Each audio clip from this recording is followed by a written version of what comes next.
You want to slide that? Well, Make sure we slide it? I'll make it.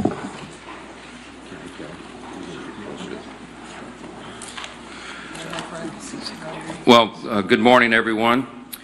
We're now on day 27 of the Democrat shutdown, and we want to review with you a few pertinent facts and explain a little bit about some of the really painful things that are going on around the country.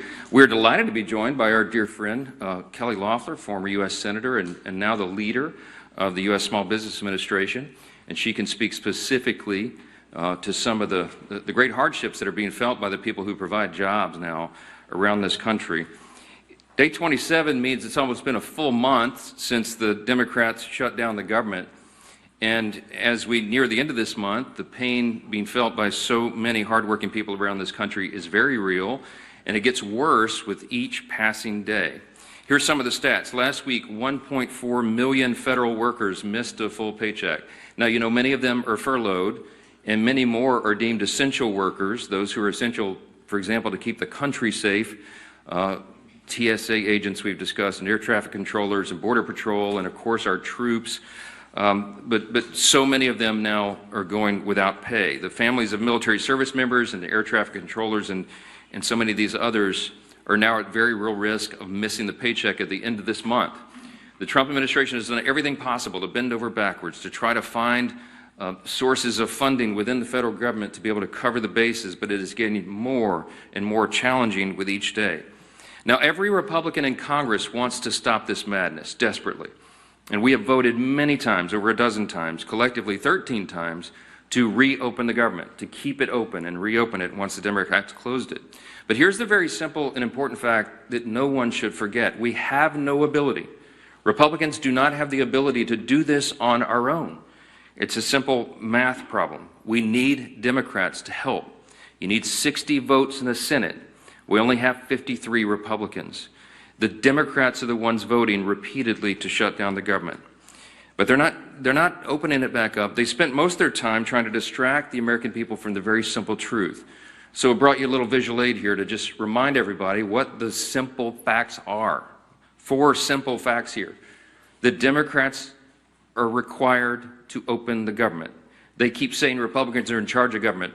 We aren't, not in the Senate. 60 votes control the Senate, not a bare majority. And so point number 1, Democrat votes are required to open the government. Point number 2, they refuse to do it. They have now voted 12 times to keep the government closed. And they'll have another chance today or tomorrow, maybe multiple times this week, and we'll see what they do. Now, the third point is very important because they've been trying to confuse the American people. They've tried to say this is a fight about health care or this or that or any other thing, and it's very simple. They put this on paper. They made this their demand in writing in the record of the Senate, and it has not changed. These are just 4 subpoints there under fact number 3, but there's many more. But among the things they're demanding, this is what the Democrats in the Senate are demanding to reopen the government. They want to give $200 billion in health benefits to illegal aliens and non-citizens, paid for by U.S. taxpayers. That is in their proposal. They want billions in wasteful programs to be returned to foreign countries. So we stopped these things. They want to turn it all back on. They're demanding that we do all that to get the government open for hardworking Americans again. They want to give $500 million to left-leaning news organizations, and they want to cut $50 billion from rural hospitals. We will not do those things. And they know that very well. Which leads us to point number 4. The Democrats have now openly admitted, and you all had to cover it last week, that they're using the pain of the American people as their leverage. That was the number 2 ranked Democrat in the House, the Democrat, the minority whip, who said that, acknowledged it in an interview, that this is leverage. And Chuck Schumer himself boasted that every day of the shutdown gets better for us. That's his now infamous quote that he wishes he had not said out loud. But you know what they're doing and why. Why are they demanding these things? Why is point number 3 so essential to them? Why would they do this? Because it's unprecedented, as we've noticed, and reminded you all, they voted for CRs every time it was possible in their lives, as recently as March of this year. But they're doing it to appease their far-left Marxist base. That's the headline. That's why. That's why we're all in this mess. That's why the American people are suffering pain, because the Democrats are more afraid of the Marxists in their base, than they are of hardworking Americans. See, they've made an evaluation that they have to appease the Marxist base, that they're so concerned that they'll lose their jobs if they don't appease the far left in their party. And they sat in a back room and they made the calculation that they would rather shut the government down and impose all this pain on the American people because they believe the Marxists, the far left in the base, are more active than hardworking Americans, people who go vote. And so they made the calculation that it's worth it to them. Every day gets better for us. We'll use the pain as leverage. For what? To prove to the far left base that they won't give in, that they'll fight Trump and fight the Republicans. What are they fighting? It's a clean CR. It's the same level of funding that they have voted for as recently as earlier this year. They are Biden-level policies and spending. This is not some Republican wish list. We don't have any of our priorities in this at all. It's the Democrats' own product. But they have decided to flip the script this time because they were getting too much heat from the far left. The facts are so simple. And I'll give you Exhibit B as to why this is so true. On Friday, there was a little bit of a seismic shift in politics. All of you noticed it over the weekend. We saw our clearest sign yet that this radical insurgent movement in the Democrat Party is succeeding. And they are ending what has always been known as the Democrat Party in America. After a months-long pressure campaign from the far left, House Minority Leader Hakeem Jeffries finally relented. He gave in, and he gave his endorsement to the socialist running to be mayor of New York City. The House Democrats have chosen a side. They were forced to by that far left that they're so terrified of, and they've shown the world what they really believe. There is no longer a place for centrists and moderates in their party. The candidate that they have endorsed, Mamdani, is somebody who we've talked about a lot from this podium. He sympathized with Hamas and openly embraced anti-Semitic language. He has called to, quote, seize the means of production because he is a Marxist.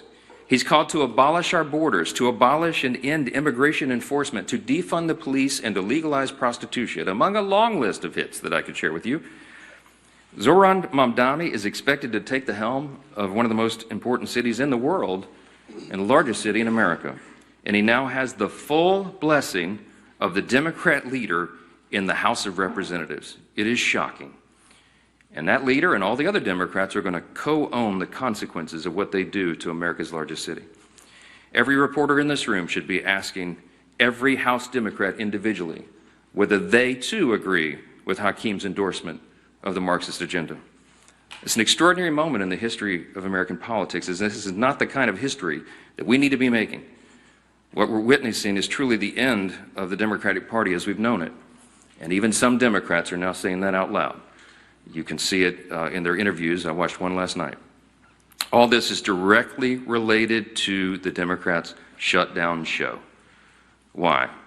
Because just like they decided to save their own skin, that they had to endorse the Marxist Mamdani in an unprecedented move, they have also decided they had to shut down the government in an unprecedented move. No matter the pain it inflicts upon hardworking American people, they were simply more afraid of the Marxists in their party than they are of voters. For the sake of our country, we pray that their calculation is wrong. We believe it is dead wrong. And as much as they try to obscure it, as much as they try to distract you, as much as they try to say that it's about any other issue under the sun, all those issues were always scheduled to be decided. Health care, the expiring Obamacare subsidies, the NDAA, the appropriations, all these other things, it was always on the calendar for Republicans and Democrats to hash it out in October, November, and December. This is not a surprise to Republicans. It's not a surprise to Democrats, and they all know it. That is the only thing they could grasp onto to try to give some sort of argument, to try to give cover for the fact that they're running from the far left base of their party. Facts are facts. And the ball is fully in the court of the Senate Democrats now. Who are they going to respond to? The American people, I think hardworking American families need to be a little more vocal. I think they need to call some of these Senate offices and tell them to stop the games. They need to know they should fear the American people worse than the Marxists who are trying to take over their party. And my friends, that is exactly what is going on right here. Now I want to zoom in because we have a special guest and just focus on a group of men and women who are seeing the impact of this shutdown in their bottom line every single day. And that is America's small business owners. See, small businesses are the largest employers in our country. But unlike Washington Democrats, they don't have the luxury to wait out this shutdown. For many of them, federal contracts have been frozen, SBA loans and support have dried up, and business has dropped off due to uncertainty in the markets. A survey of small business owners across the country found that for the 1 in 5 small business owners who rely on government contracts, this shutdown is forcing them to pull back on their investments. And what are those investments? It's new hires, new jobs, it's supplies and services. They have to pull back on those things so that they can make payroll work, so they can keep their employees employed. One business in Raleigh, North Carolina that relies on federal environmental approval said this, quote, "The backlog that is generated by the shutdown will last long beyond today." Another business in Georgia, Ms. Loeffler's home state, specializes in home repairs, added, quote, "When livelihoods are affected in such a manner, home repairs and projects get delayed if not canceled. Our government shutdown is a threat to us all." For American businesses that rely on loans from the SBA, each day means crucial dollars lost, and that affects every American at the end of the day. Small businesses across the country are being forced to go without roughly $170 million in SBA-backed loans each day, and that adds up to $4.5 billion in blocked loans just over the course of this shutdown so far. So while Chuck Schumer says that every day gets better for his party, every day is getting much, much harder for the people who are keeping the lights on around the country. To share more about what small businesses are experiencing firsthand, we are really delighted to join and welcoming this morning the Administrator of the U.S. Small Business Administration, Kelly Loeffler. Kelly, thanks for being here. Thank you, Speaker. Thank you so much. Good morning. Thanks for being here.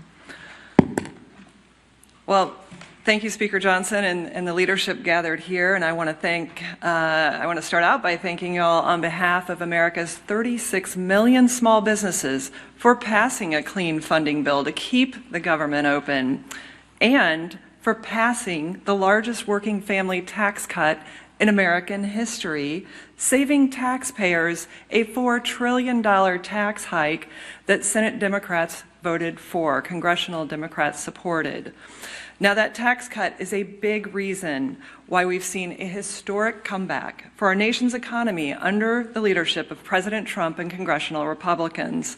Prior to the Democrat shutdown, the data was very clear. Small business optimism was at 7-year highs. Wage growth was outpacing inflation for the first time in 4 years. GDP growth was 3.8%. Deregulation, energy dominance, and fair trade were finally back. For the first time in years, America's small businesses felt the wind in their sails. They were taking on new capital to hire, expand, and invest. Now, that confidence manifested itself at the SBA through a historic demand for capital exceeding $100 billion for the first time in the agency's 72-year history under President Trump's leadership. That includes $45 billion, a record $45 billion, in SBA loans to 85,000 small businesses in fiscal 2025, the most ever approved by this agency, thanks to confidence in the Trump economy. But today, 27 days later, as the Speaker said, Senate Democrats have intentionally put that momentum at risk. The SBA's loan guarantee programs have been halted, and Main Street's capital has been choked off because Senate Democrats are playing politics with lives and livelihoods. They're demanding $1.5 trillion in taxpayer money to fund health care for illegal aliens and other liberal causes. Their spin is fact-free. They want to subsidize their broken, fraudulent, and unaffordable health care system, where premiums have increased by 80% since 2014, and those are the enormous costs that are borne on the shoulders of small businesses. But the pain is the point. Every single day of this shutdown has stopped 320 local businesses every single day from accessing $170 million in SBA loans for hiring and for expansion. Now, in Chuck Schumer's own state, that is $40 million every single week. In my home state of Georgia, Senator Ossoff and Senator Warnock shutting down $35 million in Main Street capital every single week. So on day 27, all of that adds up to 6,000 small business loans that have been prevented from receiving upwards of $4 billion in Main Street lending. And it's not just the flow of capital that it's been cut off, as the speaker said. It's small businesses that rely on federal contracts. Thousands of them across the country have received stop work orders. Thousands more who rely on federal workers as their customers are seeing their revenue dry up. Here in Washington, of course, but around our military communities, around main streets across America. It's our storefronts that are cutting back hours, manufacturers that are shelving expansion plans, and generational businesses that are closing their doors for good. It's business that they will never get back. Thousands of painful stories like these are playing out, and that's what Democrats are talking about when they say they now have leverage. Now, America's small businesses make up 99% of all of our nation's businesses. They create 2 out of every 3 new jobs, and they make up about half of our GDP. So when the CEA estimates that every week of the Democrat shutdown, it shrinks the U.S. economy by $15 billion, that cost is borne by Main Street. When they estimate that Senate Democrat shutdown will cost our economy 43,000 jobs, those jobs are at local businesses, all because Senator Schumer and his caucus are willing to sacrifice Main Street so that they can derail President Trump's historic economic agenda and appease the socialist radicals who are now in charge of the Democrat Party. It's why I'm so proud to stand here with Speaker Johnson, Chairman Williams, and the entire House leadership team, because we are united behind Main Street, our military, and those who rely on critical federal services. It's time for Chuck Schumer to end the political stunt, pass a clean funding bill, open the government, stop putting illegal aliens and the Marxist socialist demands of your radical base over small businesses back home. We must bring the same common sense that prevails on Main Street back to Washington. I'll now turn it over to my good friend and chairman of the Small Business Committee, Roger Williams, from the great state of Texas. Thank you, Senator. Thank you, Mr. Speaker. I appreciate Administrator Loeffler, and she's quoted you a lot of numbers, which are all true, but let me just tell you this. I chair the Small Business Committee. I'm a small business owner. I didn't sell my business 10 years ago or anyone. We still have our family business, been in business almost since 1939. I've been in it 57 years. I know what's happening on Main Street when it's good and when it's bad. And let me tell you, Main Street is very fearful of the Schumer shutdown. He is totally holding Main Street America, small business owners, small business employees at bay because of his future that he's concerned about. It has nothing to do with it. Main Street is 99% of the businesses are small businesses. 75% of the payroll, 75% of the workforce is small business. It's every small business in your hometown, in Schumer's hometown, in my hometown. I go over, and I'm not necessarily as much a congressman when I get home as much as a small business owner. And I can tell you what's happening out there. I'm worried about the 99%. I'm worried about the 75% of payroll, 75% of workforce. I'm worried about the fact that they cannot meet the payroll, as Administrator Loeffler said, with the SBA like it is right now, is ready to go. I mean, we are ready to go. We've had more activity in the SBA since November 5th than we've had in years because people want to start a business. So they see the Trump economy works. They want to start a business. They want to stay in business. I'm worried about that group of people. I'm worried about the fact that they can't meet payroll. I'm worried about the fact that they can't buy inventory. If you can't buy inventory, you can't sell anything. And the truth of the matter is, if you want to go deeper into it, if you don't have inventory, inflation will rise because you're not discounting your inventory. That's how capitalism works. That's how the private sector works. That's how we compete. So the other thing we did before the shutdown, Administrator, thanks to you, is the fact that we raised the loan limits from 5 to 10 million on manufacturing. Ready to go, ready to expand, ready to grow your business. And I would tell you, if we're lucky enough to have some more rate cuts, this economy, the Trump economy, along with small business, is going to lead the way and explode. But we can't do it with Chuck Schumer hanging an anchor around everybody's neck because he's personally concerned about his political future. So as a small business owner, I'm just saying to all of you, the greatest asset America has is its people, its Americans, and it's Main Street America. Risk and reward built this country.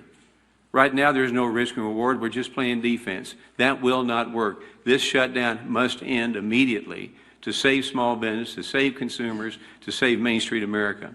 I'm honored to chair the committee. I'm honored to work with Senator Loeffler. We can get this done. Everybody's ready. It relies on one man, Chuck Schumer. Take a look at the small businesses in your district or in New York, Senator Schumer.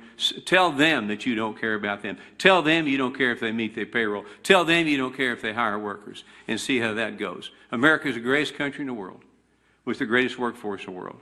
I'm proud to have a small part in supporting them and getting our country back on track. May God bless all of them. May God bless America. Thank you.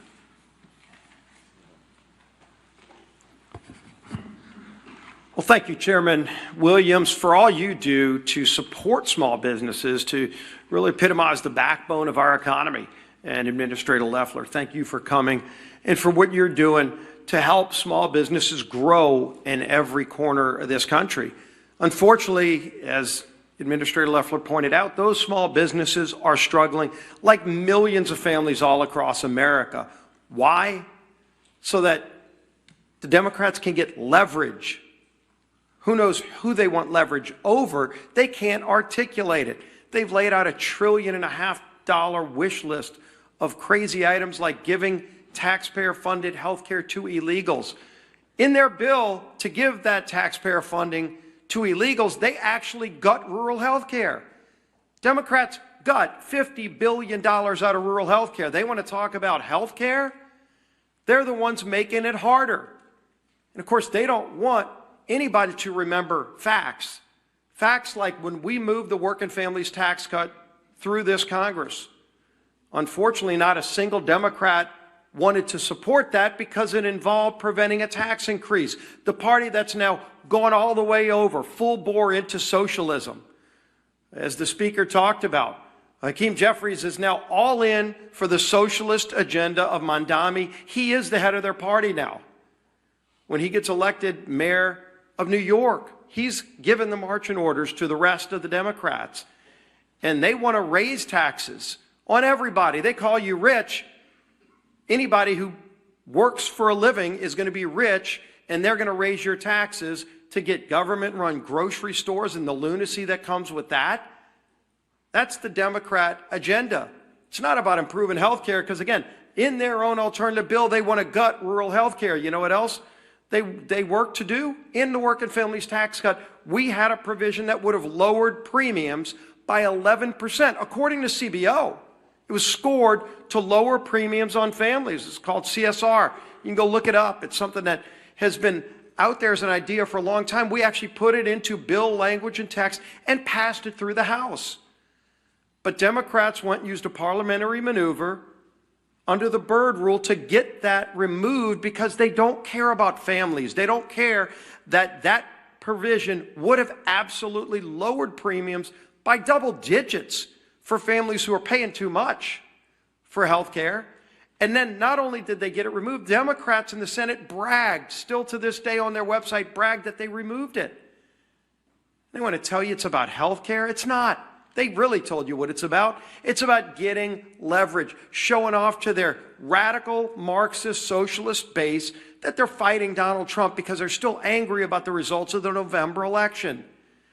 And in the meantime, real families are struggling. Every day the number grows higher. Yesterday, Senator Gallego went on to meet the press.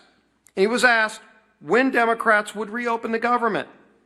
And he said, quote, "I'm not looking at a timetable. I'm looking at everyone's personal pocketbooks." Now, Senator Gallego, you ought to be looking at the pocketbooks of those single moms who right now are facing losing their WIC payments, facing losing their SNAP payments. And if Senator Gallego's not sure how many people that is, we've been told by the administration how many people will stand to lose real benefits, SNAP benefits, food stamps for kids. 42 million people will lose those benefits in just a few days. Senator Gallego, look at their pocketbooks. WIC, Women, Infants, and Children program, helps feed 7 million low-income moms and infants. Senator, go look at those pocketbooks. And who knows what your real motivation is. But I'll tell you what their motivation is. Their motivation is just to put food on their table for their kids. And every Republican and Democrat, every Republican in the House and Senate voted yes to put that food on the table. And Democrats keep voting no. They keep voting to shut the government down.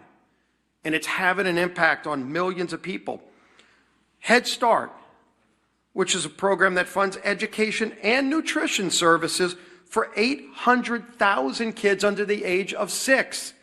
You hear this theme over and over again now. Who the Democrats are using for leverage and hurting is kids and nutrition programs. That's who they've chosen to target. And it's real harm and real pain that they're causing. But then it gets even bigger. Just today, the American Federation of Government Employees, large union, came out and said, quote, "It's time to pass a clean, continuing resolution and end this shutdown today. No half measures and no gamesmanship."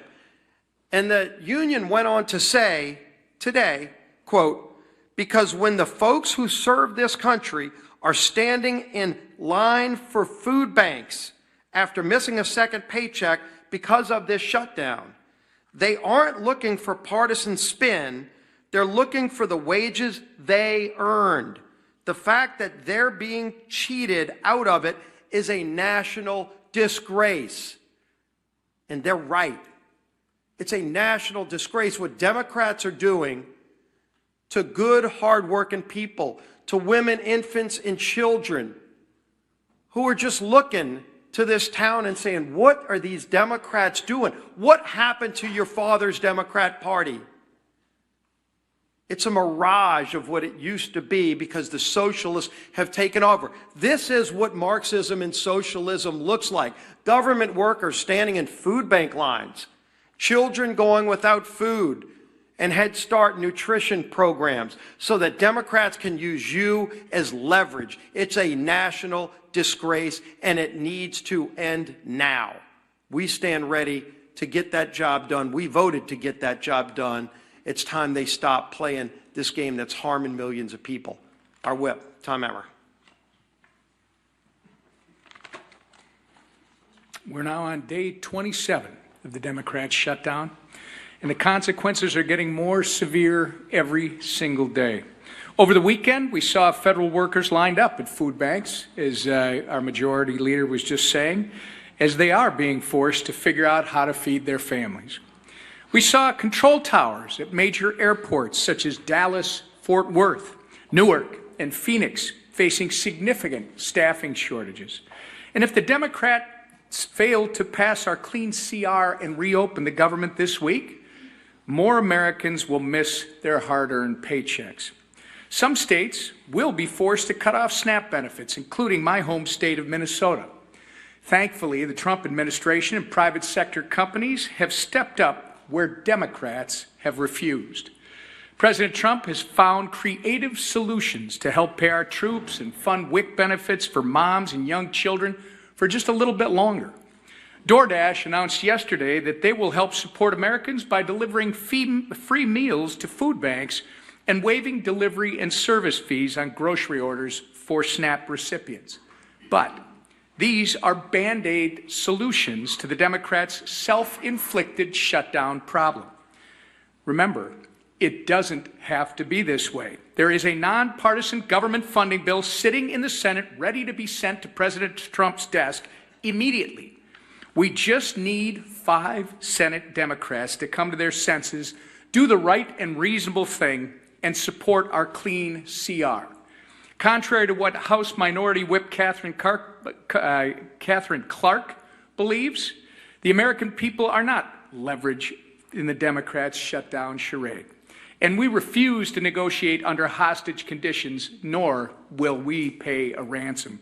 So our message today is the same as every other day, and we're glad to see, as the majority leader mentioned, that the American Federation of Government Employees, by the way, the largest government employee union, 820,000 federal employees have joined us in saying enough with the political games, support our clean CR and reopen the government like your constituents' livelihoods depend on it, because they do.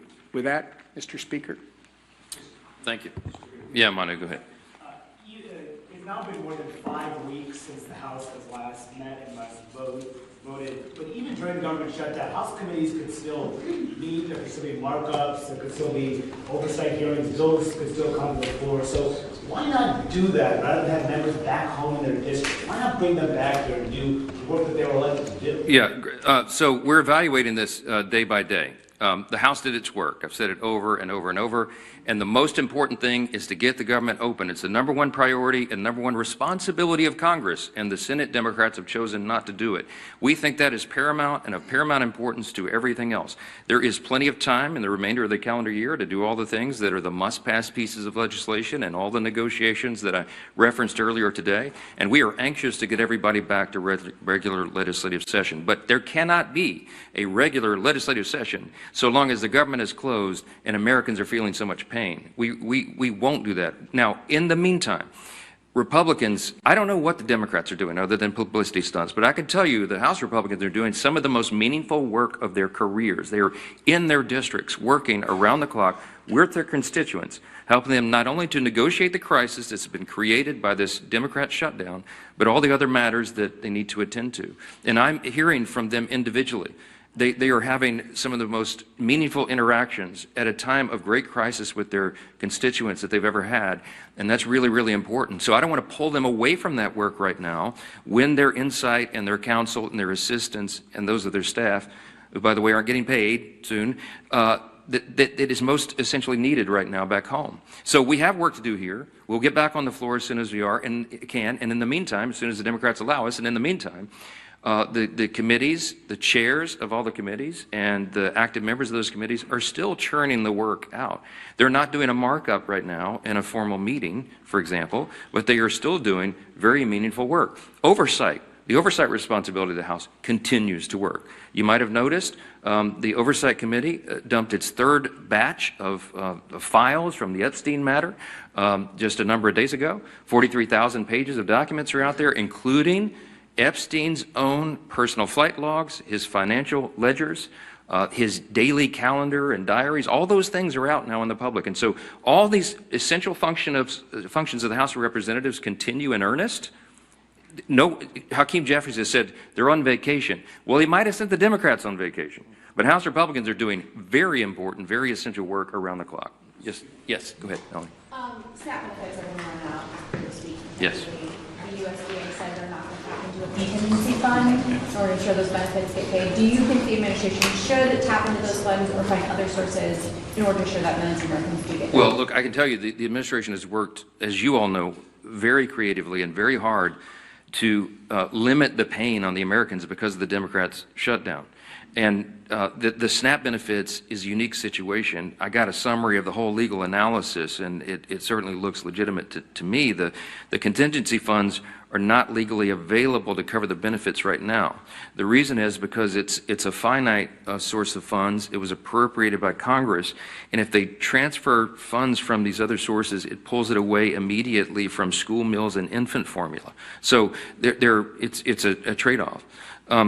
There has to be a pre-existing appropriation for the contingency fund to be used, and Democrats blocked that appropriation when they rejected the clean continuing resolution. So the way to make this stop immediately is we just need a handful. We need 5 more Democrats in the Senate to do the right thing, wake up and say, I'm going to say no to the Marxist far-left pressure, and I'm going to do what's right by the people, the 42 million Americans in this country who rely upon this essential nutrition assistance.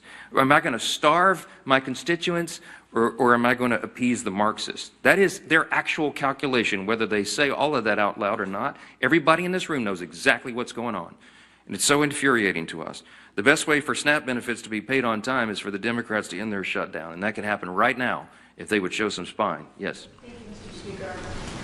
The military is that yet again have a paycheck problem at the end of this week. There's others, of course, too. in the past, the president found the money to pay the military, including money, he says, from the donor, $130 million. Do you or any of your staff know who that donor was? And also, do you believe the military will miss that paycheck, or is it your understanding that that money will be found again? So the question is about military pay. We did get the president, as you know, tapped in research and development, unobligated funds, and paid the military in the middle of October.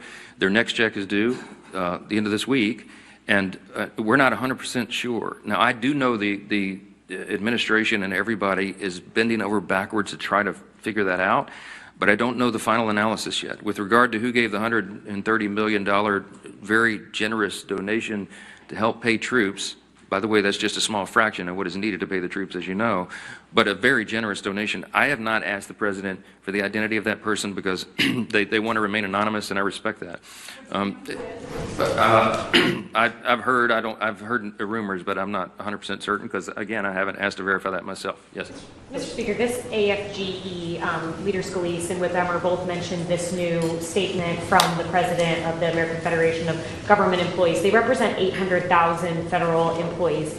They're obviously calling for a clean start of tasks, which is what you guys passed. Do you see this statement from AFGE as a turning point in this shutdown? Do you see this as something that could move Senator Schumer? Certainly, I hope so. It's a union, you know, and they represent such a large amount.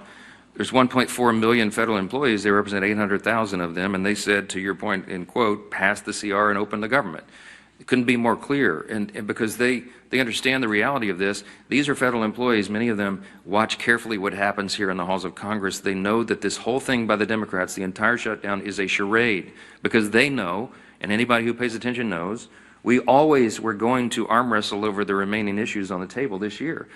And they're tired of the distraction, and it's hurting their families, and people are suffering real hardships. They really are going to the food pantries out now to feed their families. It's shameful. We're the greatest nation in the history of the world. We've got to be able to operate, and we can't allow a rise of Marxist and far-left activists in one party to shut down the entire operation of the federal government, and that is exactly what they are allowing them to do. The Democrats have got to come to their senses. You can endorse communists all you want, but at least keep the government operating for us. That's our plea. It's pretty simple. Yes, sir. Second round. Is there any work being done on a Republican solution to the health care cliff? I mean, there's been talk in the past about HSAs, about, you know, a short-term plans. Any work being done? You said it can be done at the end of the year, but certainly there must be some preliminary work. Yeah, I've been carrying this visual aid around waiting for this question for a while, okay? So when I say that the Republicans have been working on a fix for health care, we've been doing this for years, and many of you who've been on this beat for a while know this is two publications. When I was chair of the Republican Study Committee, the largest caucus of Republicans in Congress, we published volumes of ideas on health care. This was our volume 1, a framework for personalized, affordable care. We had an entire body of the smartest minds in Congress, the smartest Republican minds who worked around the clock. The Doctors Caucus, they talked to stakeholders from around the country and in all the areas related to healthcare, and they came up with a formula on how to reduce the cost of healthcare dramatically, how to make Obamacare affordable and workable in some way for the American people, to increase the access to care and the quality of care. And these ideas have been on paper for a long time. There's volumes of this stuff, volumes of it. What we're doing right now, what we have been doing, what we were already doing, because we knew we were coming up to the end of the year, and we know that healthcare is a major burden for the American people. We've been working on it since day one of this Congress. We worked on it in the years prior.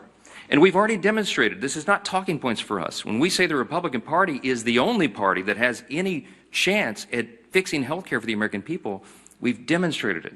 We put it into the One Big Beautiful Bill, the Working Families Tax Cut. As you know, we strengthened the Medicaid program. We started there because it was the lowest hanging fruit. Why? Because the fraud is so glaring. And we eliminated the fraud. We got ineligible recipients off of Medicaid. We preserved it for the people who rely upon it and need it the most.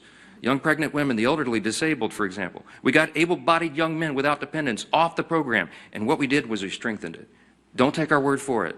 The CBO, who normally is not on my team, okay? They're the ones that came out and said, yeah, it's going to save $185 billion. And they got 2.3 million ineligible recipients off of it already. That's an important first start. And so the next thing is to fix all the other components of healthcare. That's what we have plans to do. That's what we're working on.